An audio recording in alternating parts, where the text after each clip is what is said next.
السلام علیکم students, welcome to class 3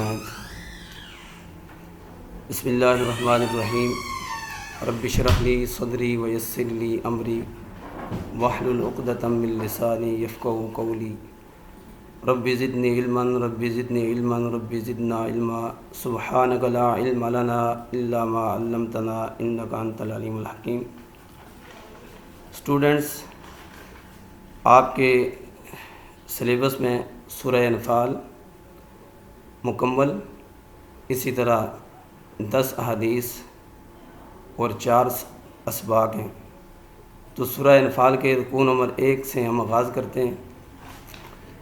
آیات کا ترجمہ کرنے سے پہلے مختصر سورہ انفال کا تعارف میں آپ کے سامنے بیان کرتا ہوں۔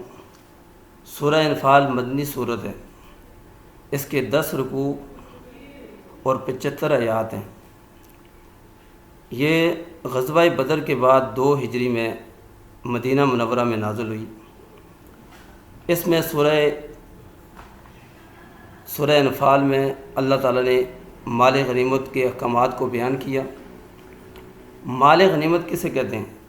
کیونکہ اس سورت کا نام انفال ہے اور انفال نفل کی جمع ہے۔ انفال کا مطلب ہے مال غنیمت۔ مال غنیمت کسے کہتے ہیں؟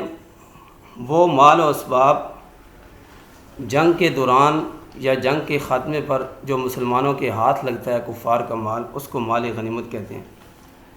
غزوہ بدر کے اختتام پر مال غنیمت کی تقسیم میں آپس میں تنازع پیدا ہوا۔ اس تنازع کی کیا وجہ تھی؟ اس کی وجہ یہ تھی کہ یہ جنگ جو ہے مسلمانوں اور کفار کے درمیان پہلی جنگ تھی۔ اس سے پہلے مال غنیمت کے بارے میں کوئی واضح احکامات موجود نہیں تھے۔ سابقہ امتوں میں مال غنیمت، صدقات، خیرات، یہ مال جو ہے یہ کسی کے لیے کھانا حلال نہیں تھا۔ اسے ایک کھلے میدان میں رکھ دیا جاتا اور آسمان کی طرف سے ایک آگ آتی اور اس مال کو جلا دیتی۔ قرآن کریم نے بقربان تاکلہ النار کے ساتھ اشارہ کیا، تو اس وجہ سے یہ تنازع پیدا ہوا۔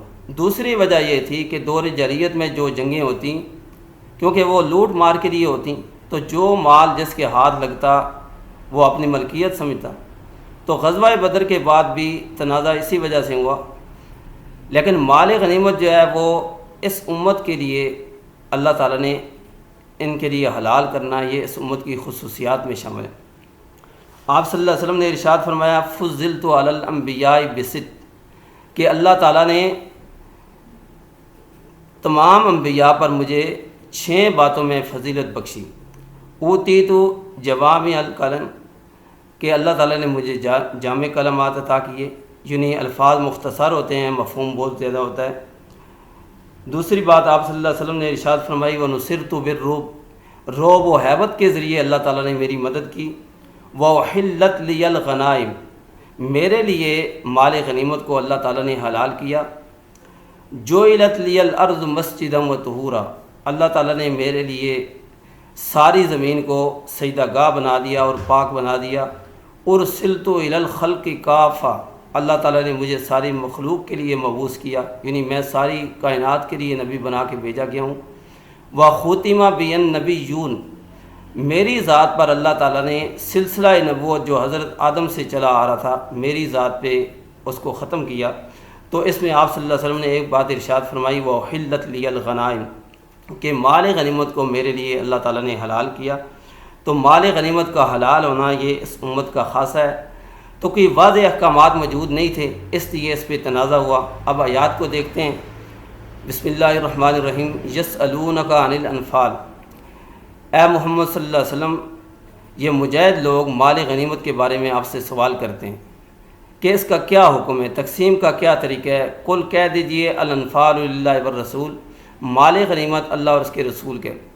پہلی آیت میں ہی اللہ تعالیٰ نے بتا دیا کہ جس مال پہ تم تنازع کر رہے ہو وہ تو ہے ہی اللہ اور اس کے رسول کا، یعنی اللہ اور اس کے رسول کے حکم کے مطابق اس کی تقسیم ہوگی، تمہارا ذاتی اس میں کوئی دخل نہیں ہے۔ جس طرح آپ صلی اللہ علیہ وسلم تقسیم کریں گے سب کو اس پہ راضی ہونا ہوگا اور اس کو تسلیم کرنا ہوگا۔ آگے اللہ تعالیٰ نے فرمایا فاتقوا اللہ، پس اللہ تعالیٰ سے ڈرو، وَأَصْلِحُوا ذَاتَ بَيْنِكُمْ، اور آپس کے معاملات جو ہیں ان کو درست رکھو، آپس میں صلح رکھو۔ وَأَطِیعُوا اللَّهَ وَرَسُولَهُ، اور اللہ کی اطاعت کرو اور اس کے رسول کی اطاعت کرو، ان کنتم مومنین، اگر تم مومن ہو۔ تو پہلی آیت میں اللہ تعالیٰ نے فرمایا کہ مال غنیمت جو ہے یہ اللہ اور اس کے رسول کے لیے، اللہ تعالیٰ سے ڈرو، آپس میں صلح رکھو، اللہ اور اس کے رسول کی اطاعت کرو اگر تم مومن ہو۔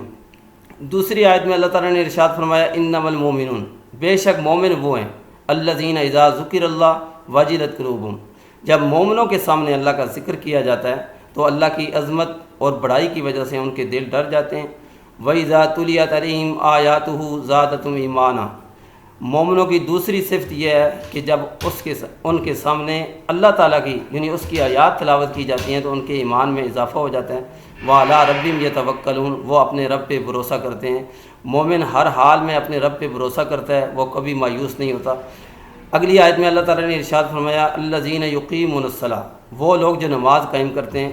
یہ بھی مومنوں کی ایک صفت ہے کہ مومن ہر حال میں نماز کا پابند رہتا ہے، نماز کو قائم کرتا ہے، کبھی بھی اس میں کوتاہی نہیں کرتا۔ وَمِمَّا رَزَقْنَاهُمْ يُنْفِقُونَ، اور اس مال سے جو ہم نے ان کو دیا اس سے خرچ کرتے ہیں۔ تو انفاق فی سبیل اللہ یہ بھی مومنوں کی ایک صفت ہے۔ تو ان دو آیات میں اللہ تعالیٰ نے مومنوں کی 5 صفات کو بیان کیا کہ جب ان کے سامنے اللہ کا ذکر کیا جاتا ہے ان کے دل ڈر جاتے ہیں، جب اللہ کی آیات تلاوت کی جاتی ہیں ایمان میں اضافہ ہو جاتا ہے، وہ اپنے رب پہ بھروسہ کرتے ہیں، نماز قائم کرتے ہیں اور اللہ کے دیے ہوئے رزق سے اللہ کے راستے میں خرچ کرتے ہیں۔ آگے مومنوں کی اللہ تعالیٰ نے تعریف کو بیان کیا کہ اولئک هم المؤمنون حقا، یہی لوگ سچے مومن ہیں، پکے مومن ہیں۔ لہم درجات عند ربہم، اللہ تعالیٰ کے ہاں ان کے بہت بڑے درجات ہیں۔ اب درجات میں کیا کیا چیز ہے؟ وہ مغفرت، بخشش ہے، یعنی مومنوں سے اگر کوئی کمی کوتاہی بھی ہوگی، گناہ بھی سرزد ہو گئے تو اللہ تعالیٰ اپنے فضل و کرم سے ان کو بخش دیں گے۔ ورزق کریم، اور عزت کی روزی، دنیا میں بھی اللہ تعالیٰ مومن کو عزت کی روزی دیں گے اور آخرت میں بھی اللہ تعالیٰ نے مومن کے لیے عزت کی روزی کو تیار کر رکھا ہے۔ تو یہ پہلے لیکچر میں 4 آیات جو ہے نا میں نے آپ کے سامنے اس کا ترجمہ کیا ہے اور مختصر اس کی وضاحت کی ہے، اور اس کا سورہ انفال کا پس منظر یعنی شان نزول جو ہے ابتدائی تعارف میں نے آپ کے سامنے بیان کیا ہے۔